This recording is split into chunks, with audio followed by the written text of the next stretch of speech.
Well, ladies and gentlemen, so Michael Reedy is back again, and in today's session, we're going to be talking about DNA. DNA, which in astrology stands for Dwadashamsha chart, D12 chart. And so Michael is going to go deep into it, and he's going to show us things, and he's going to show us his own in-depth knowledge of D12. So what you got for us? Thanks, Kapiel. Well, first of all, I'm glad you said that DNA, because really that's kind of what the Dwadashamsha shows us, is it shows us an individual's karma coded into their DNA. How that leads to the birth of the individual, how that leads to the parents that an individual has, the influence those parents have upon the child. Siblings. Siblings are our first point of contact with the people we're going to be associating with in the world, in addition to mother and father, right? So when we talk about siblings, there's Drikna chart. How is that different from Dwadashamsha when looking at siblings? Well, what we're really looking at when we're looking at the Dwadashamsha for siblings is we're getting an understanding of the foundation of how that individual is going to associate with people in the world at large. Because obviously the third house does connect as well to our associates, right? So it gives an idea of how the individual interacts, what forms the foundation for that interaction. Let's say, for instance, if you had a difficult third house in the Dwadashamsha chart, well, that can show a lot of different things. First of all, it can show that the individual's parents could have been really difficult or very strict on them, right? Or they could have had overbearing siblings, for instance, that were always held in higher esteem than the individual. So then that individual either grows up overcompensating for the difficult past that they had in their interactions with other individuals, or they feel that in order to get ahead in the world, they have to apply a little more effort than other people might otherwise do. Yeah. So what we're really looking at in the Dwadashamsha is the foundation of how that individual is really going to approach their lives, right? And that comes to us through the ancestors, because if we follow the analogy that obviously our parents have an influence on us, but where did our parents learn that from, right? They learned it from, their parents or their aunt or their uncle, further down the chain. And it said with the Dwadashamsha, what we're looking at is ancestral karma going back 7 generations. And how the individual carries that ancestral karma. And how they approach that ancestral karma. And if they resolve that ancestral karma, a good thing that I always like to tell a client is that even though it should be for the sake of their own soul and their own karma that they're doing it, they also do it for all of those ancestors. Let's say, for instance, you had some great-great-grandfather that was an alcoholic, right? And basically your great-grandfather was an alcoholic, and your grandfather was an alcoholic, and your dad was an alcoholic. And an individual goes, well, I'm not going to do that anymore. So the karma of alcoholism no longer has to get handed down the chain. It stops because it doesn't go down to the successors, to the other children. So is that your own free will decision? Okay, I don't want to be an alcoholic, or you see it in a chart that, okay, you're not going to continue that path? That is something that you can see, and these are a lot of things we're going to cover today, in this, but you can see that in the 6th house in the Dwadashamsha, because the 6th house in the Dwadashamsha basically shows the energy and effort that the individual applies to resolving the ancestral karma. Okay. The 12th being the ancestral karma, the 6th directly opposite. What are they doing to resolve that ancestral karma? Right? But those things, though, an interesting thing, let's see if you can guess what the most important planets are in the Dwadashamsha. Sun and moon. Actually, and Rahu. It's Rahu and Ketu. Rahu and Ketu, okay. Because Dwadashamsha is about parents, sun and moon, and then Rahu, the ancestors. So that's why Yeah. Oh, definitely. Definitely. But Ketu represents, obviously where we're coming from, the foundation that we have. Yeah. So it's the foundation that the ancestors give us. And Rahu represents what we're actually doing in order to deal, with that foundation.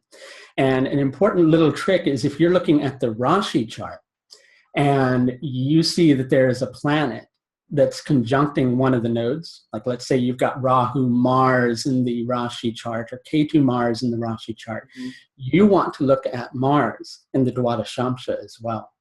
Okay. Because it's going to give you an understanding of how that individual begins to play out that karma. I see. And it's interesting too, because people often think, it's like, well, if a lot of this is connected to my ancestors, then that means I can blame my ancestors for everything, right? Yeah. Hey, my ancestors. This is my granddad's fault. Right. But really, you come into form, you come into this human body because of you have these ancestors connected to you, these parents connected to you, these or I could be one of the ancestors who wanted to reincarnate, and I'm that ancestor. Yeah. To fill out my karmas or something. Exactly. But I mean, basically, your karma now. Decides your ancestors. Yeah. Yeah. And that's the idea, So basically, anytime we're looking at, past life patterns or where the individual comes from, how they're evolving, how they're growing, we want to look at the Dwadashamsha.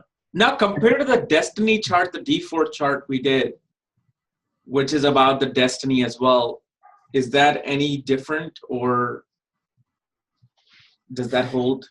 More along the lines with the D4, you're understanding what portion of Vishnu or what portion of fortune the individual. Fortune, okay. I see. Are they going to feel secure with that? With the Dwadashamsha, and this is why it said in a lot of texts that you can look at the Dwadashamsha for everything. Because with the Dwadashamsha, you're really looking at everything coded into the individual. And if you think about it, it's the D12. So what does that do? It takes a zodiac sign, carves it into 12 equal parts, and it's basically saying the entire zodiac in each sign. In each sign. That's it. Yep. And so you're looking at a lot of really intricate things. And one of the things I find fascinating, and I do with all the particular Varga charts, and there's a lot of really wonderful people teaching stuff about the Varga deities. Ernst Wilhelm is one. There's also a really wonderful book I checked out called Vargas, a Vedic Approach. And it has a whole lot on the Varga deities, which I think a lot of people tend to leave out or don't really know what that's all about. And there's a lot of really profound things with that. So why don't we, if agreeable to you, why don't we cover the important houses in the Dwadashamsha? Why don't we cover the Varga deities? Yeah. And then let's take a look at an example chart or two. Yeah. What I want to also ask you, if you can quickly cover in like 5 minutes, what each house means in Dwadamsha. You know how in Navamsha, the 7th house will represent the spouse, 9th house will represent luck of the in Dwadamsha. What is the ascendant mean? Is it you? Is it your ancestors? Is the 2nd house your family? Is it something else? You know how each house may reflect something in that particular chart. Like 5th house in Dwadashamsha is your subordinates, people who you have under you working like your children. Yeah. So how does that Dwadamsha plays out? I think that's a good thing. Why don't we cover the critical houses and then cover every house? All right. Yeah. Okay. Because basically you do want to read the Dwadashamsha just like you read any other chart, but there are some very critical houses that you want to check out, such as the first one being the 12th house, because the 12th always represents, completion. It's that point in the past right before the present. I know that sounds really... Yeah, no, it was 12th house, just the moment before you were born. Exactly. Who were you before you were born, which is the 12th house. So the final desire, final desire that we let go of that leads to liberation. That's another 12th house concept. So the 12th house also deals with ancestors. So if there's a difficult 12th house, like a lot of, harsh planets in it, like let's say you've got Saturn in Cancer in the 12th house or something like that, you've got a lot of difficulties with your ancestral path. that eventually, get handed down generation after generation. Difficulties in ancestral path in terms of feeling nourished or feeling secure, right? And it's how you get into the headspace of resolving that really matters with that. Then the next important house in terms of the Dwadashamsha is the ninth house. Okay, and the way we come up with these houses is there's this like mathematical formula with a lot of the Vargas that if you follow it, you really begin to have an understanding. So if we take 12 and we square it, we get 144. Mm-hmm. And then if you add up 1 plus 4 plus 4, you have 9, right? So the ninth house is very important. So basically, the ninth house is a direct result of the 12th house. So basically, the 12th house is ancestors. The ninth house, even though a lot of people use the ninth house for father, the 10th house can many times be a stronger representation of father. And the ninth house is parental influence in general. Now, in ancient times, the father was more prominent, so that's how it begins to become more associated, I think, with my philosophy, with the ninth house. Mm-hmm. But you can look at the ninth house for parental influence in general, and the parental influence is the ultimate result of the ancestors, because that's what gets handed down to the parents, right? So let's say you've got a difficult path through the ancestors. That gets handed down from your parents, right? The next important house that you really want to look at in connection with that is you take all the numbers in 12. I'm not going to do the math because it's just too complicated, but you add 1 plus 2 plus 3 and so on. And basically you get a number that reduces to 6. Okay? The 6 in the Dwadashamsha represents the debt that we owe to our ancestors. Okay. Right? Because obviously they gave birth to us as a child, right? They owed a debt to us, which is why they gave birth to us, but we also owe a debt to them for having been given birth to. And so that's why we want to look at the 6 in the Dwadashamsha in terms of how the individual is applying their intelligence in terms of sorting out the ancestral path. Okay. Yeah. Sorting out that ancestral karma, that bad ancestral karma. Then you look at the 9th and you understand how the parents coded that in the individual. And then with the 6th, you get an understanding of what they need to do. Now, the 3rd we get from adding 1 and 2 together. So then we have the 3rd house, and that represents the siblings, which is obviously going to relate to those people that we associate on our path to resolving all of that ancestral karma. And then you look at... That is so funny. You just picked out all the original dual signs. Exactly. That's for Dwadashamsha. Yeah, 3rd, 6th, 9th, and 12th. Yeah. And an interesting thing too, you think about it, that basically the 3rd and the 9th figure prominently in there. Well, important houses in the Navamsha are also the 9th. So there's a connection between Navamsha and Dwadashamsha. Okay. Yeah. So this mathematical system really works really well because you begin to see a connection between different charts, like the Hora and the Chaturtamsha are connected, and the Dwadashamsha and the Navamsha are connected, and it's a pretty neat system to work with. So basically, the individual has that karma. How are they going to approach it? Well, we look at Ketu to get more of a deep understanding of that ancestral path, and then we look at Rahu to get an idea of how they're going to apply themselves with that particular journey. So shall we take a look at the houses? Yeah. So let's think of the first, right? The ascendant in the Dwadashamsha. My take on that is that's going to be you at present with that ancestral karma stored in you. Okay. You know what I mean? Like, let's say that ascendant is in Gemini with Mercury there, right? You're going to be, pretty sharp. As long as there's not a lot of harsh influences to Mercury, you're going to be pretty sharp in terms of sorting out. It's so funny you say that. Whenever I've seen charts where I couldn't figure out, I'm like, why is this person an actor? why is this person a technology professional while I completely see a lawyer? After all that failed, Navamsha failed, Dasamsha failed, when I went to Dwadamsha, that actually just gave me the answer right there. I don't know what it is. Dwadamsha showed me their career. I'm like, oh, that's because sometimes you just can't get it from the birth chart. I don't know, some charts are like that. You're like, why? What, you trying to be an actor? How in that world is possible even with your mind?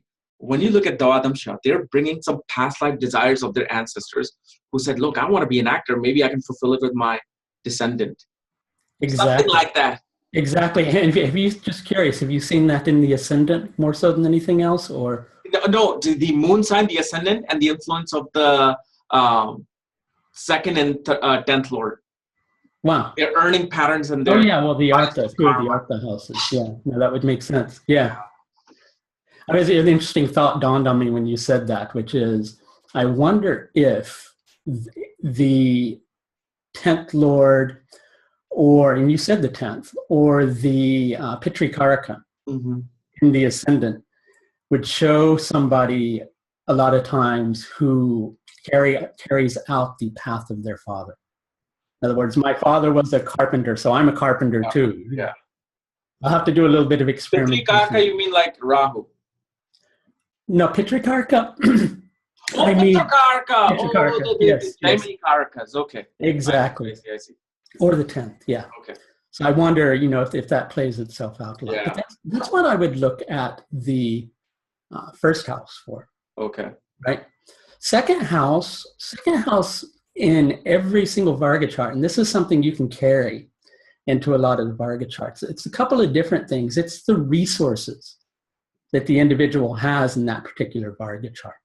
So parents' finances or ancestral wealth. Okay. Does the child have the resources handed down from parents or some predecessor to fulfill their path? Do they have that support? Do they have the things that they need? Part of that, and interestingly enough, because if we look at the second house as something that the individual holds or has, then equally we can see sometimes how there's also spiritual wealth in the second house, or values, so to speak. So we can also look at values in the second house, right? Third, well, we've kind of looked at the third already. That's how we associate with people, how we apply ourselves, how we take those resources and actually act with them, because it's the second from the second, right?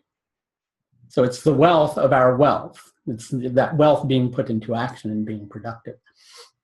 Then we've got the fourth house. Obviously, you can look at the fourth for mother, right? That's important in terms of the Dwadashamsha. You'd also want to look at it in terms of, does that individual have that security? Do they come from a secure and stable household that provided them with the nourishment that they really needed in order to develop as a fifth house child, right? So you can look at something I've really found interesting to do. We often look at the fifth for children, right? Yeah. But an interesting thing I've seen play out, pardon me, in a lot of charts, is that you can also look at the fifth house for an individual's childhood itself, especially the fifth in the Dwadashamsha. But I think a lot of times with the fifth, we're also looking at that individual as a child, and I've actually seen that play out in a lot of charts. So you can see the childhood of the individual through the Dwadashamsha. Equally, you can see their capacity to deal with problems that their ancestors would have given them.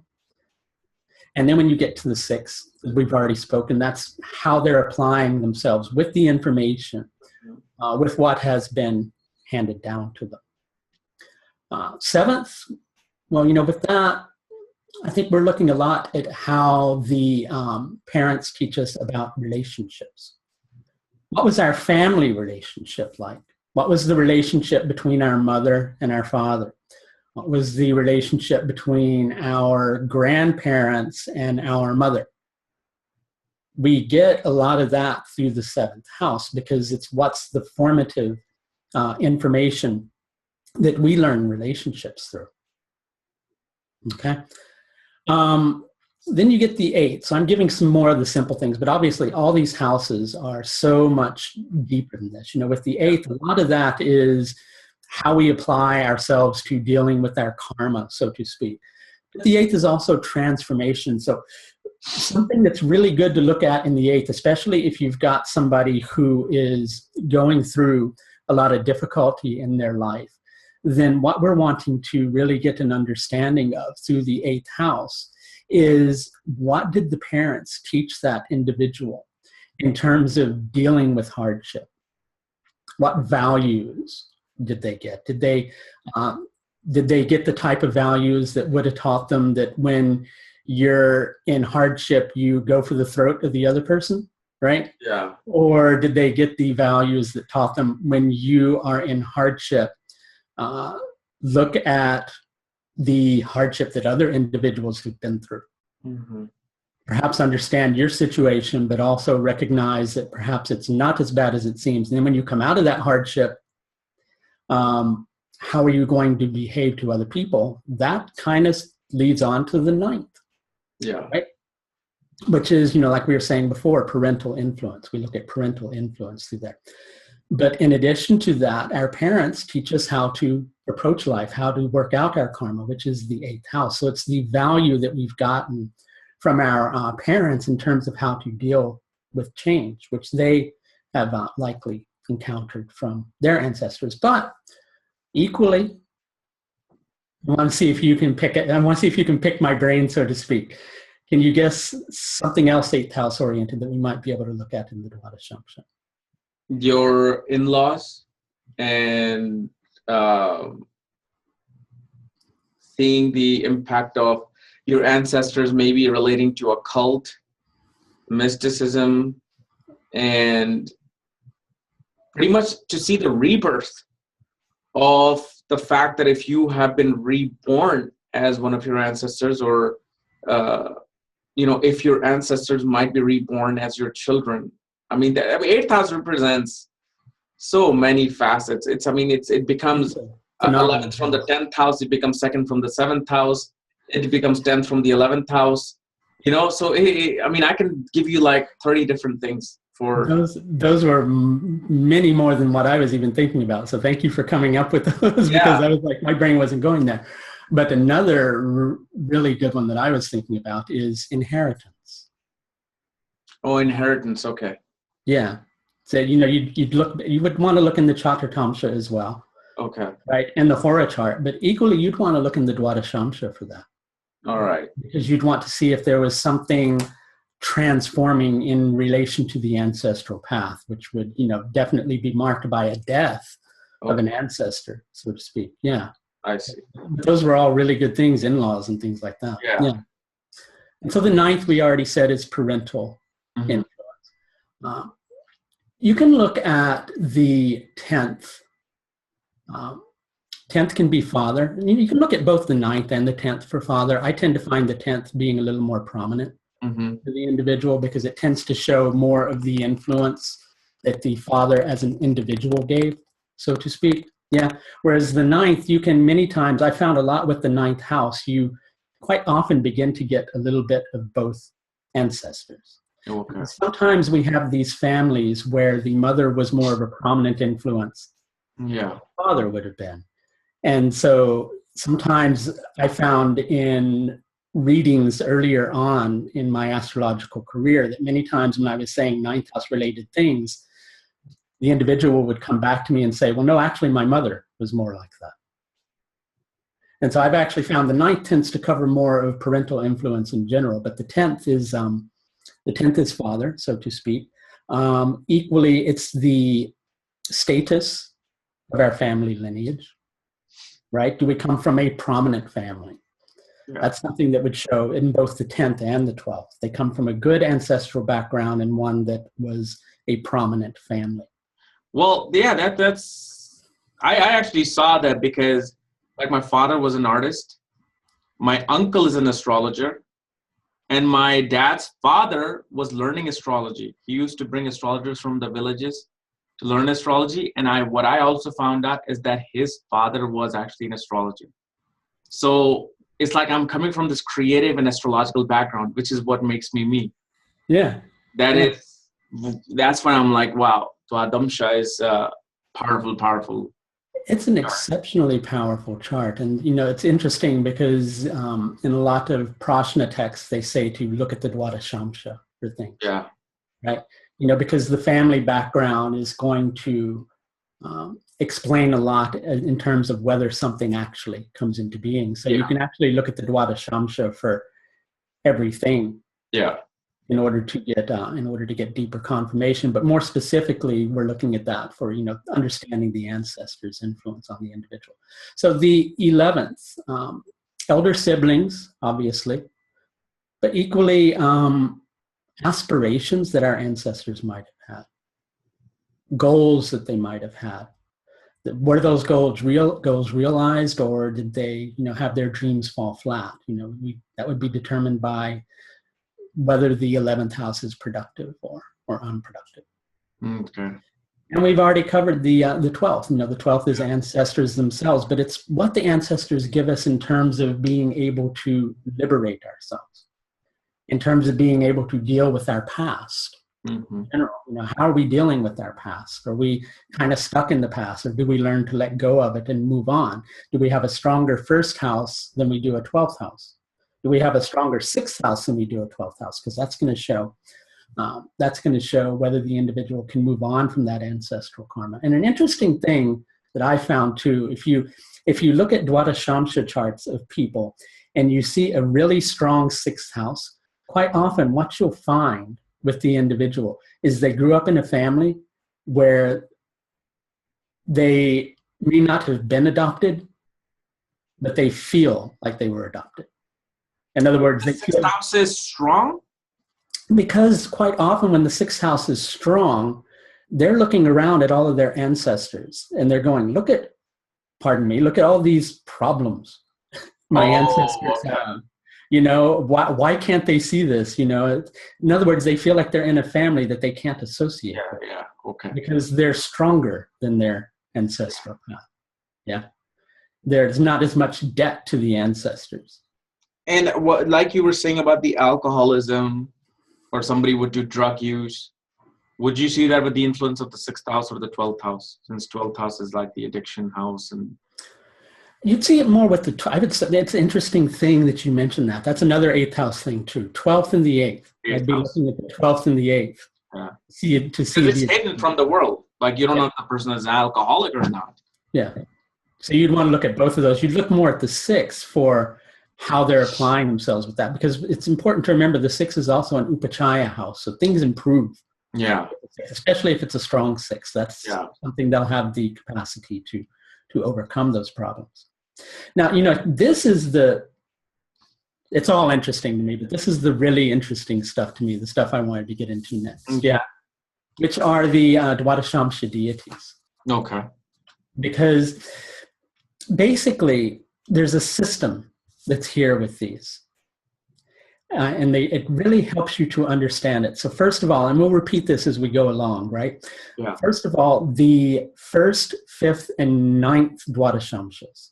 So the 1st, 5th, and 9th section of a zodiac sign carved up, right, are all associated with Ganesha. Okay? That's a deity. The deity Ganesha. And then there's Ganesha, okay. Ganesha. And pretty much I'm guessing there's 12 deities. No, actually there are 4. Oh, just 4, okay. But think about it, right? 1st, 5th, and 9th houses are the Dharma houses. 2nd, 6th, and 10th are the Artha houses. Yeah. 3rd, 7th, and 11th are the Kama houses, and the 4th, 8th, and 12th are the Moksha houses. Yeah. And with the particular deities that are associated with each of these, there's a connection between these. So Ganesha fits in terms of the 1st, 5th, and 9th, the Dharma, right? Dharma, okay. So to speak. But these are the 1st, 5th, and 9th Dwadashamshas. Okay. Which if we look at the entire zodiac as being in a sign, that's the 1st, the 5th, and the 9th. 9th, yeah. on a certain level. So what is Ganesha? Well, Ganesha is that is prayed so to at the funny. beginning of all things to remove obstacles. You know why is Ganesha the deity, the first, fifth, and ninth? Why is that? Because the first nakshatra of the first, fifth, and ninth house is ruled by Ketu. Ketu is a headless planet, which is the karka of Ganesha. Oh, good one. Excellent. Because Ganesha had his head cut off, so the elephant. Wow. That's pretty phenomenal. It's amazing how from simple things you start Getting all this getting symbolism. all these things. Yeah. Yeah, most definitely. Most definitely. But you know, it's interesting, Dharma, and what do we do? What happens with Ganesha? We pray to Ganesha at the beginning of things. Yeah. Because people think Ganesha is the remover of obstacles, but Ganesha is also the creator of obstacles too. Yeah. If he's not appeased, you know, and basically he's being prayed to so he doesn't throw obstacles. Yeah. Right. And so that's a pretty meaningful thing. So, you know, in terms of basically Ganesha, the Ganesha Dwadashamshas, it relates to new beginnings that come in an individual's life based upon the creative power that our ancestors have to bring that something new into our life, right? I'll go deeper with that. So Ganesha can represent the teaching that the ancestors give us to deal with new beginnings. So planets that are in Ganesha Dwadashamshas represent something that our ancestors gave us to deal with new beginnings. Now, if that planet is in good dignity or good Lajatati Avastas, if you work with the Lajatati Avastas, then that's going to represent good energy. You know, they give us good ways of dealing with new things in our life. Okay? If it is, you know, like a completely beat up planet, then that it doesn't give us the capacity to deal with the new things in our life, right? So, you know, here's this new thing that's happened in my life. I don't know how to cope with that because my parents never taught me, right? Maybe they didn't know how to cope with it because their parents never taught them. So basically, another thing you can look at Ganesha Dwadashamshas for are things that the ancestors didn't have.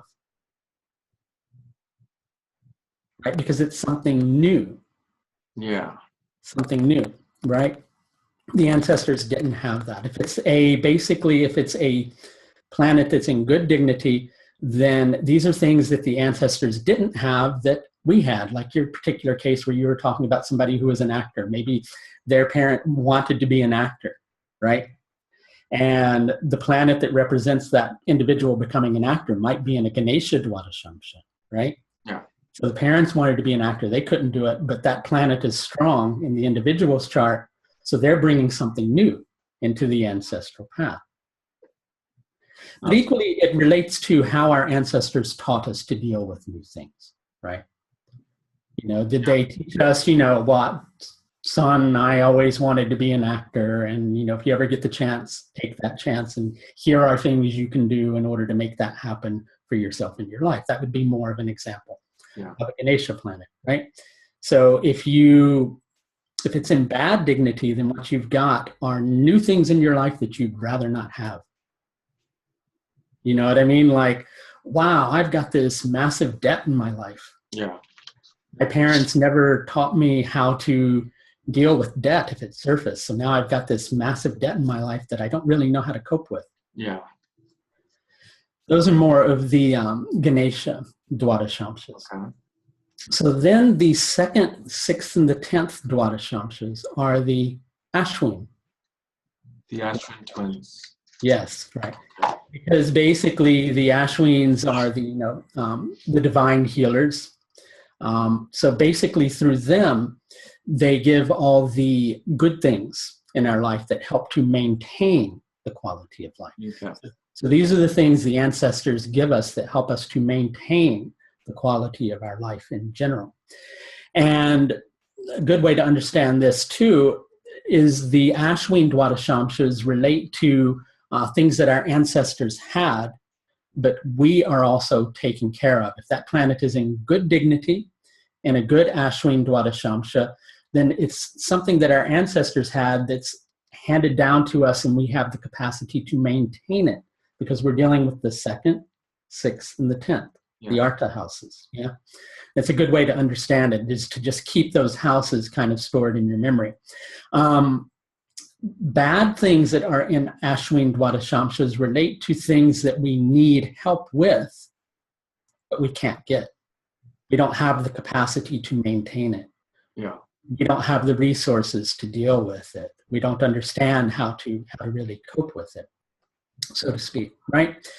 So that's what the Ashwin Dwadashamshas are all about. So then the 3rd, 7th, and 11th Dwadashamshas, those are connected with Yama. We think desires, the 3rd, 7th, and the 11th are the Kama houses. What is an important thing to know with desire? The important thing to know with desire is how to not let our desires rule us. Now, I'm very careful when I say that, because I think people hear that and quite often they go, desire, bad. No desire, good. But, you know, Dharma is a natural part of life. Artha is a natural part of life. Kama is a natural part of life. Is a natural part of life. I mean, it was desire of Vishnu to create this universe. Exactly. It was his desire. I mean, is that bad? No, you know, obviously not. It's the Supreme Lord, but the desire to create something. So he had a Brahma created from his belly. So it's part of your, you know. Exactly. So, you know, it's a very... I say you have desires that you can accomplish, fulfill, and be happy with, not like desires which are, you know, they're unreachable.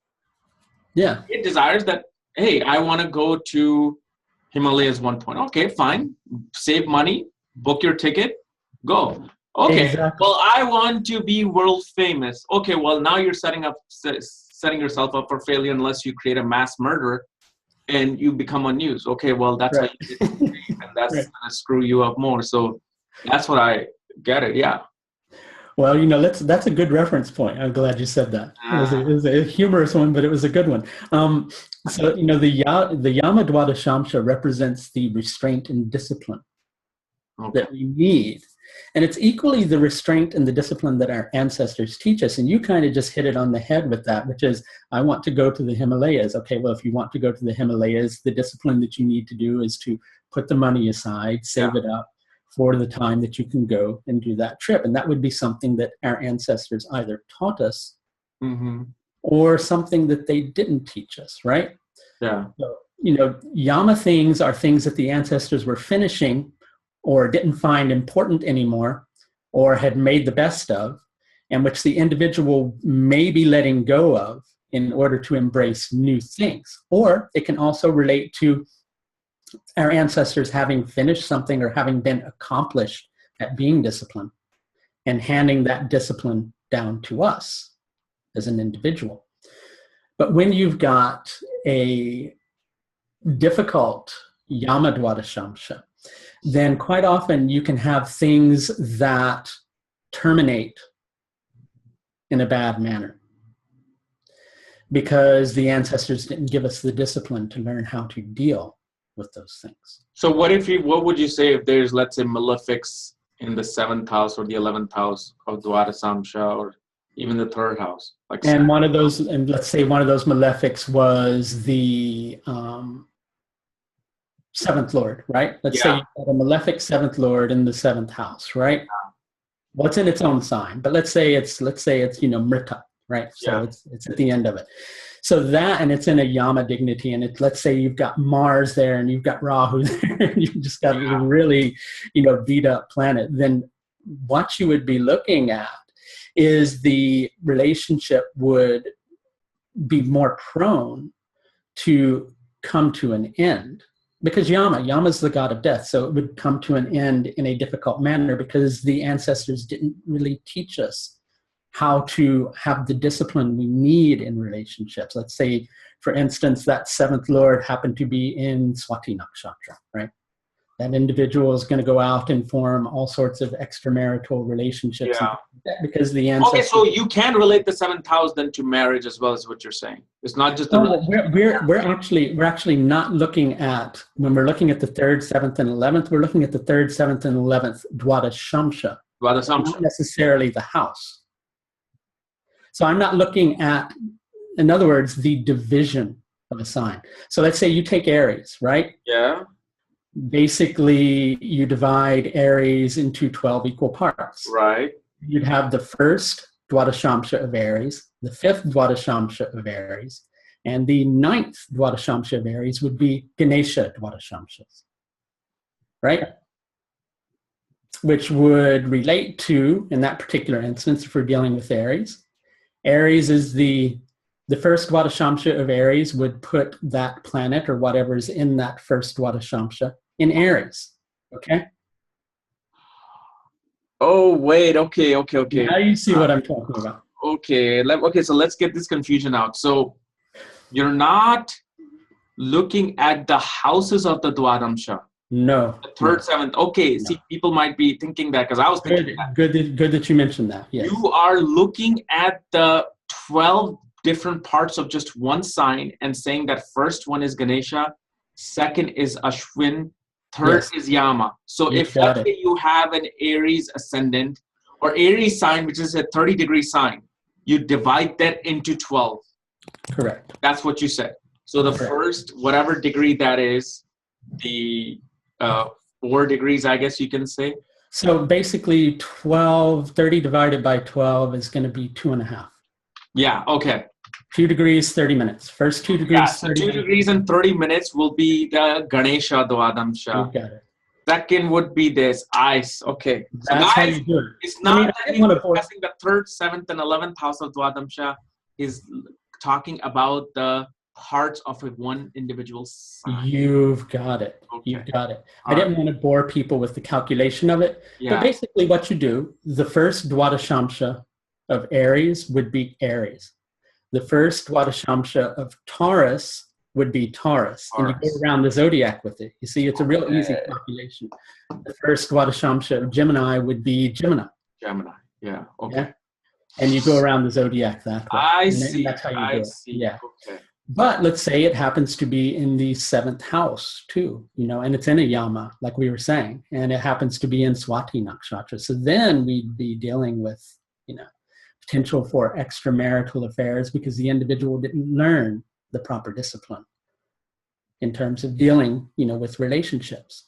That's one potential. So this way I can say that if somebody's just in a birth chart, if the 7th Lord is in a certain degree, which is of the Yama degree, and it's badly situated, then we can say that, okay, there could be trouble.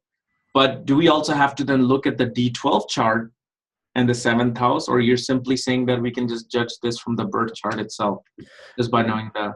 Well, if you are really good at doing your division, what I mean? If you're good at going, how do you know if let's say somebody doesn't want to calculate? Is there a way to just know the deities in the Dwadamsha in a software, or just you have to know it manually? Like, okay, this is that 4th division and all that. Kala calculates it for you. Kala calculates it, okay. Yeah, the software I use does. It actually will show you the Varga deities. But it's a bit more complex than that, because if you understand, you can have, let's say, for instance, you've got a planet that's in Gemini. Yeah. And that planet in Gemini is in a Yama Dwadashamsha. Yeah. Then that is going to be a planet that's in Aries. Okay. More than likely, but it could be a planet that is equally in Capricorn.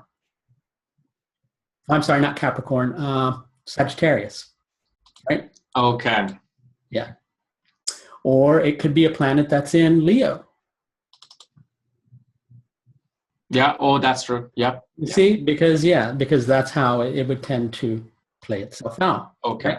So it's hard to figure out in that manner just by looking at the zodiac sign, unless you want to do the math. If you want to go, this is basically the first Dwadashamsha of Taurus, the first 2 degrees and 30 minutes. So that's going to be a Ganesha Dwadashamsha. The second is going to be an Ashwin Dwadashamsha. Okay. You can do it by degree if you want to do that. Yeah, it's not too hard to do. 2.5, 0 to 2.5, 2.5 to 5, 5 to 7.5, 7.5 to 10. You can look at which one is the 4th? Sorry? Fourth. So basic first 0 to 2.5, 2.5. No. The deity. 10 would be the fourth, yeah. Oh, you mean let's do the fourth one? The fourth, yeah. Yeah. So we understood Yama. Yama is the 3rd, 7th, and 11th. Yeah. The 4th, the 8th, and the 12th are the Haya Dwadashamsas, named after Hayagriva, who is Haya is the deity. Haya is the deity. I've never heard that name. It's a horse-headed incarnation of Vishnu. Oh, okay. Swift thinking, right? That's the concept that's here. Because basically the Haya Dwadashamsas, they represent the knowledge and understanding that the ancestors were able to give us. You know, we can have that restraint that the ancestors gave us. We can have the things that were meaningful through the Ashwins that the ancestors gave us, like, you know, support to live, resources that we needed. We could also have the basically the things that our ancestors had or didn't have through the Ganesha Dwadashamshas, right? But with the Haya one, that's the culmination of that information, what we learned through all that. Okay. So ancestral knowledge and understanding that come through your ancestors. Okay. So basically it's going to relate to inherited knowledge and intelligence that's either productive in our life or unproductive. Okay. Interestingly enough, this relates to the 4th Dwadashamsha, the 8th Dwadashamsha, and the 12th Dwadashamsha, the moksha. Okay. It's kind of like the padhas of a nakshatra, pretty much. Exactly. How if it's the planet is in the first padha, you know, you can see that Aries, if a moon is in the sign of Aries in the Mamshet, most likely is the first padha, Taurus the second padha. So you can also judge which deity a planet is in by looking at its numbering, sign numbering in the thing. So if moon is in the sign of Leo, most likely it's in the first deity. Exactly. If it's in the sign of Cancer, it's in the 4th deity, which is Vishnu. Right. So people can just look at that, use that analysis. Capricorn will represent the first deity, Aquarius the second, Ashwin. No. Sagittarius will represent 1, 2, 3. Okay, I see. Pisces will represent the 4th deity in a way, I guess, or Aries. Yeah. Okay. How much time do we have? Yeah. We have 20 minutes. So how about we go to the example chart? Yeah, let's do an example chart. I'm torn between. I'll let you decide. We can do John Lennon or Jimi Hendrix. Oh, John Lennon. Okay, great. Let me bring that up for us. There's an actual time of birth for him? I imagine it's approximated. Okay. It looks like it's from a database. It's rounded off to a half hour. But then won't that really change the Dwadamsa chart? A little bit potentially, but not if we're looking at just planets. Okay. Yeah. And with the planets we're looking at in his case. Is this an okay screen for you? Shall I? Yeah. Tell me, if I move our heads over to here? No, this is good. Yeah. Okay, good. Because we can look at both. Yeah. Okay, good. I figured that way, if you have some people who are more in the South Indian, we can look at it that way. So, you know, if we kind of look at what we've been talking about here, so what we would really see if we're looking at the 12th here, we've got an exalted Mars that's there. That's a really powerful and strong ancestral background. But I think we also want to understand a little bit more of what that's about, right? I don't want to go too much into the fine-tuned concepts with this particular Dwadashamsha, because basically I think if we go into too many things like looking at the degree, it might get a little too complex. Let's just keep it simple, right? Yeah. So basically that Mars, which is in the 12th, and we'd also want to look at Saturn in order to really understand that ancestral background. We know, I don't know if too many people know, but John Lennon came from a very difficult background. Mm-hmm. Exceptionally difficult family background where he had to deal with separation from his mother at one particular point. And interestingly enough, right, Mars is the Jaimini, natural Jaimini Karaka for mother. Mars is considered a Karaka. So it's interesting, we see Mars in the 12th here. But that Mars is in Hasta Nakshatra as well. So basically, we're seeing an ancestral path that taught him a lot about struggle and making things happen and being tough, so to speak. When we look at that Mars, it's in a Ganesha Dwadashamsha.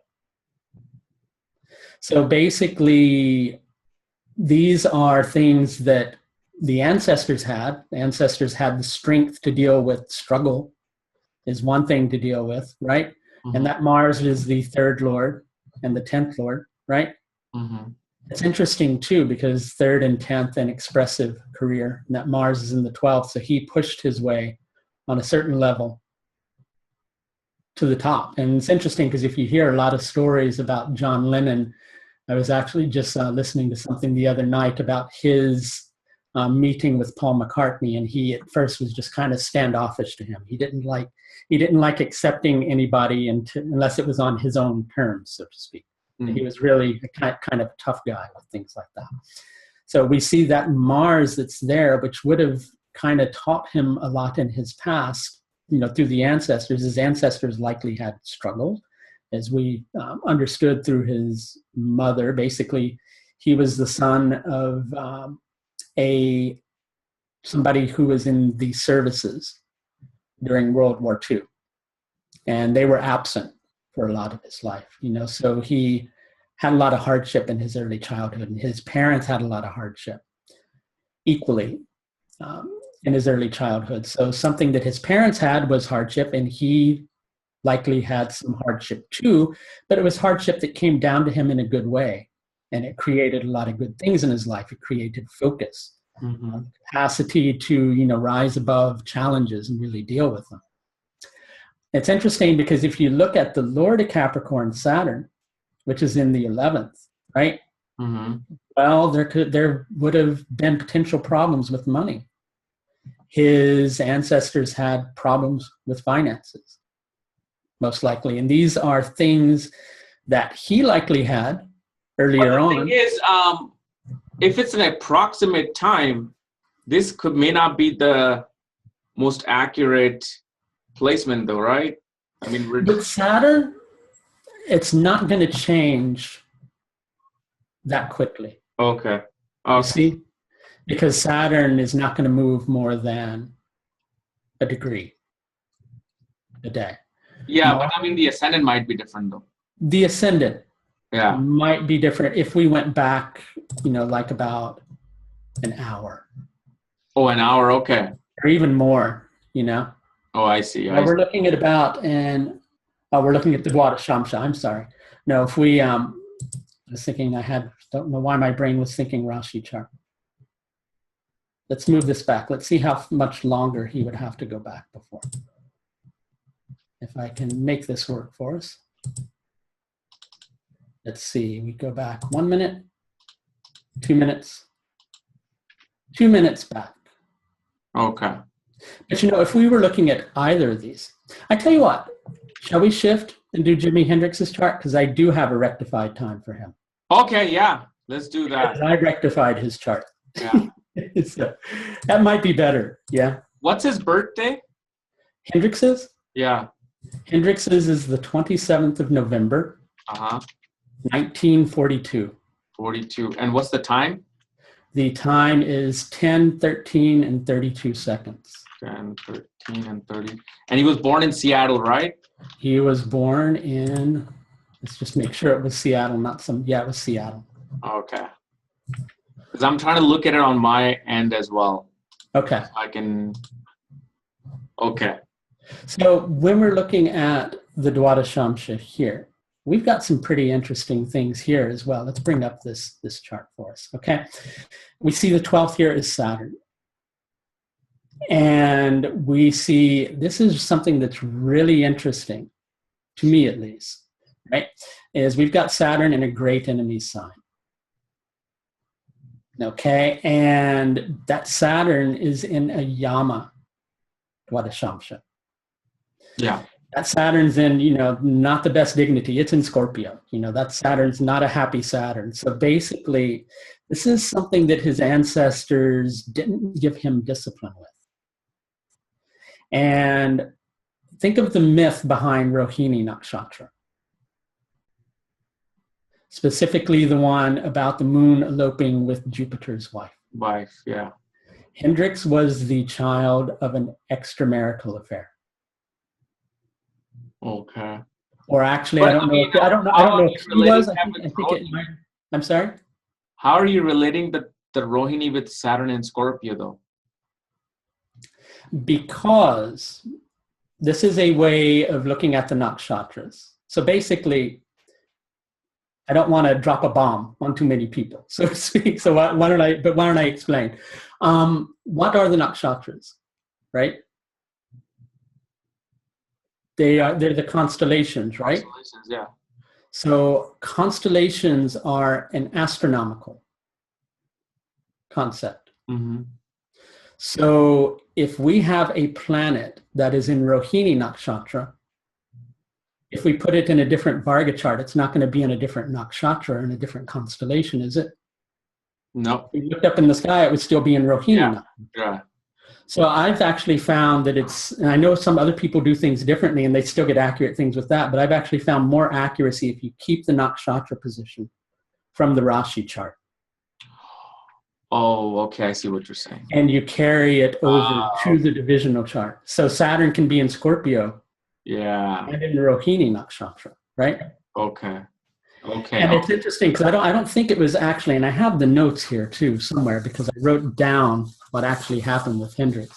And I think it was that Hendrix's paternal grandfather was the result of an extramarital affair. So here we're seeing extramarital affairs in the ancestral path. Okay. And Hendrix was not an individual who was a one-woman man. No. in his life. He was the Krishna of the music world. Exactly. And so you're seeing the lack of discipline on a certain level being handed down to him. Yeah. When we look at the ninth, interestingly enough, what we're seeing is we've got Leo. Okay, so kind of we can see actually this gets furthered a little bit. So the ninth is the parental influence, right? So basically we're seeing Leo, first of all, and we're not really getting, unless you look at Rashi aspects. If you look at Rashi aspects, you get Ketu and Venus to Leo. You get Rahu to Leo, right? Ketu in Aries can many times have the capacity to act first, ask questions later, right? That's part of, we're looking at Ketu in terms of ancestral path. Act first on your passions, on your desires, ask questions later. Rahu was trying to teach him how to be more considerate of the impact that his actions would have upon others. So that's kind of transferring over to Leo, which obviously would be a very prominent Rashi for somebody who's in the public eye. Okay. Right? So his parents on many levels didn't give him good ways of coping with that. And actually his parents were always fighting. There was a lot of hardship in his family too growing up. A lot of separation, a lot of violence. How was his relationship with the mother? His relationship with his mother, if you hold on a second, I actually have it all written down here because I wanted to do a little bit of background on it.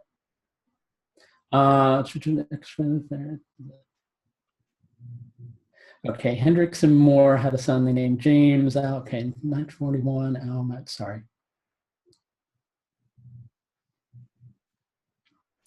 During Al's 3-year absence, Al was Hendrix's dad, Lucille struggled to raise their son. When Al was away, Hendrix was mostly cared for by family members and friends.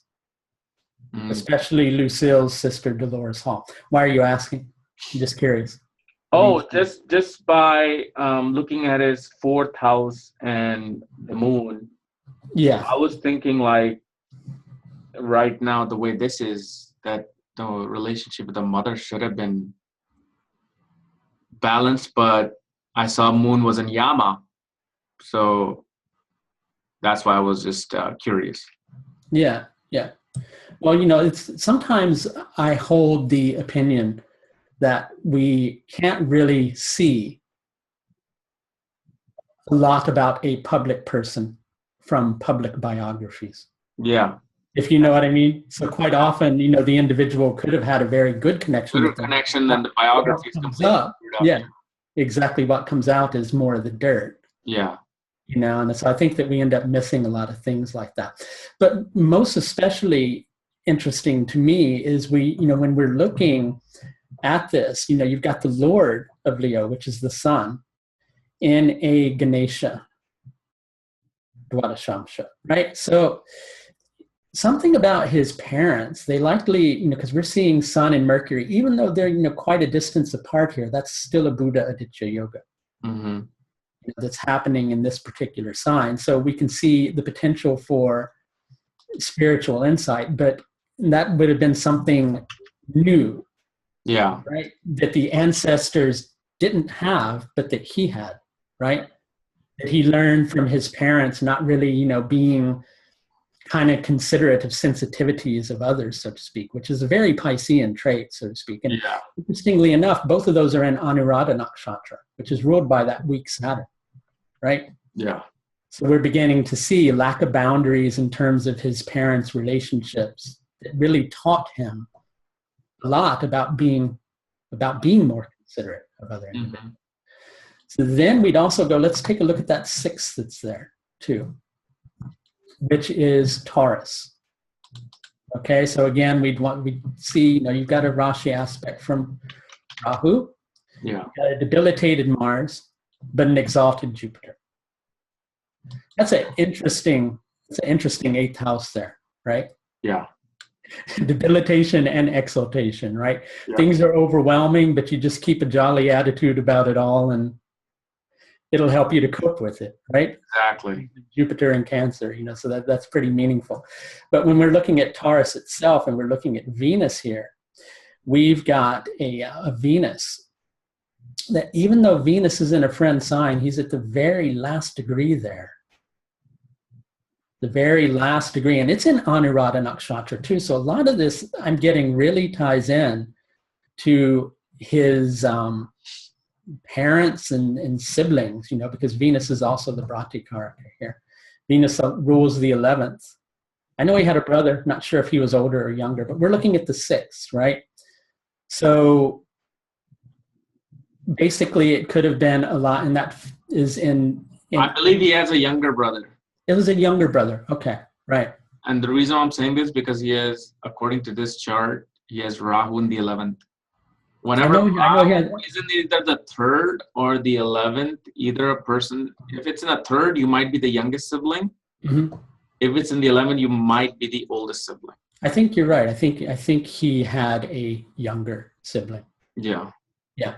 But when we're looking at this, we're actually trying to look at the 6th through it, right? So basically we're trying to get an idea of what that 6th house is like. Well, there's some trouble that's there because you've got a debilitated Mars and Rahu, Rashi aspect. Mm-hmm.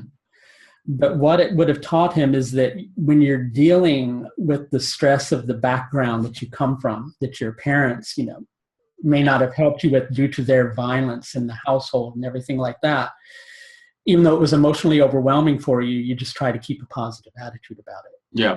Something that we're seeing with that. And we look at the Lord of that's Venus. It's in a friend sign. It would have taught him how to be at peace with lack of boundaries between his parents. And he learned a lot from that because of the connection with Ketu that's there. Mm-hmm. And when we look at the 3rd, we're seeing Aquarius. And equally, we're seeing Jupiter and Mars to there. And we've also got Rahu, and we've got Ketu. So basically, we've got Venus and Jupiter helping, and you've got Ketu, Mars, and Rahu. Yeah. Creating some difficulty. That's Aquarius. What is your understanding of Venus-Ketu conjunction in a birth chart? Venus-Ketu conjunctions, it's a lot of different things. I'll tell you two different concepts on it. Yeah. Quite often it relates to somebody who came from a background where they had a lot of the finery of the world. But we'd be wanting to look in the Rashi chart for that. Okay. In order to see if that was there, or if there was a Rashi aspect from Venus, because that could have been some previous lifetime. We may not see it in the individual's lifetime this time around, but they could have come from a background where they had a lot of the luxury of the world. And so they've grown accustomed to having that luxury, but they're on a path this lifetime where they recognize that that luxury really doesn't mean anything if they're not happy inside of themselves. Yeah. Much like the story of the Buddha, of Siddhartha, who had this really luxurious, palace, but then he saw suffering. So how can I be happy if there's all this suffering around me? That's a lot of times that's Ketu Venus. But Ketu Venus will often teach an individual how to be more considerate in their approach to life, how to be diplomatic. They're not going to have a lot of pride because Venus can be a very proud planet, and it's with Ketu. I have seen like two very polar opposite things with Venus Ketu. That's why I'm always just fascinated with this conjunction. Either you'll have a person who is devoted to women in a very spiritual manner and connects with devotion to their spouse or wife, or you will find a person who doesn't give a shit about women, whether it's a male or woman. They will not care for dealing with women. They will treat women in a very unnatural, awkward way or look at them as objects. And it's just so hard to define, like, which one of the Ketu-Venus conjunction is working in this person's chart. And usually always the malefic impact on addition to Ketu conjunction or how close is to Ketu. But it's like these two polar opposite things you see. Like one time you say this, but no, it's actually the opposite. I would say look also at the Lord of Ketu. Lord of Ketu, exactly. This is positive. Yeah, because if that Lord is somewhat beat up, then it's going to be difficulty in dealing with that. Equally, a lot of times, if you've got Ketu in the 5th or the 9th, the individual will have a little bit of an easier time dealing with that. Okay. It's in a trine rather than in a more difficult position. So that would tend to feed into it. So let's look at the 3rd too. So basically, looking at this from the associate's perspective rather than just siblings. Yeah. The background that he grew up in really kind of taught him an Aquarian attitude about things. And if we know he was like Mr. Aquarian attitude. Very eccentric. Very eccentric and also very the collective, because late 60s were like the, flower child. The age of Aquarius, so to speak. And that's his 3rd house. So that's the expression. That's the musician house, right? So he's very... And what do we see here too? We see the Aruda Lagna here. Yeah. That's pretty meaningful too. So basically, Aruda Lagna is kind of defined a lot of ways. I like to think of it as the pada for the ascendant. So it shows where things will ultimately end up too. So that's in Aquarius in his Dwadashamsha. And we look at that Saturn, he came to that because of all this difficulty, but he also, on that path of being a musician and being a musician for the masses, he also kind of walked a road of excess, because basically Saturn wouldn't have taught him that restraint, or that discipline that he needed. That Saturn is in Rohini. So as he grew more prominent, right? Yeah. Things began to decay and fall apart. Yeah. Which was ultimately what happened for him, And a lot of it would come down to the fact, if we're looking at it ancestrally, that his ancestors didn't give him the right level of learning how to be more disciplined with one's passions, so to speak. And we can see that coming here from the Ketu in Aries. Ketu in Aries is, I think I may have said it earlier, but I'll say it again, is more of an act now, just take action. Yeah, impulsive. Whereas Rahu is going, you know what, I really want to mull this over, think about it a little bit, let myself come up with the proper way of dealing with that. Mm-hmm. So, he was having to learn a lot about doing that. Right. Yeah. Perfect. I'm gonna have to leave in like 5 minutes. Yeah. Well, we can wrap it up there. Yeah. I just wanted to give some really simple examples. You can really go a lot deeper with this too. If you're an individual that likes working with house cusps, you can equally find out what degree a house cusp is at. What I wanted to ask you is that from the Arudha Lagna that you have, the AL, you're showing that final thing that he will have to deal with. Yeah. If you see this Arudha Lagna Lord Saturn being in the 12th house in Scorpio, in a way, it kind of also signifies suicide as well.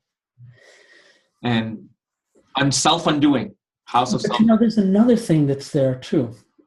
And it's interesting in Hendrix's case, in going into a little bit of his history, there's a movie that came out right before he died that he created called Rainbow Bridge, right? And in that movie, there's a short interview with him. And he's talking about previous lifetimes, asking him if he remembers past lives. He goes, I remember a past life, and I have this feeling of when the life is ending, and there's something in my throat, and I just can't get it out.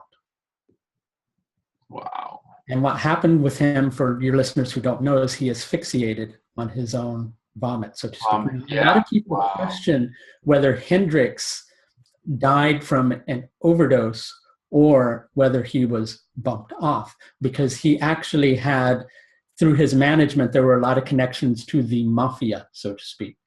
And Rohini is a pride-oriented nakshatra. So it could have been possible. It could have been possible in his particular instance that it wasn't necessarily. Equally, there's so many different theories about Hendrix, and it's like, people love conspiracy theories. So, hey, I'll throw another one in too.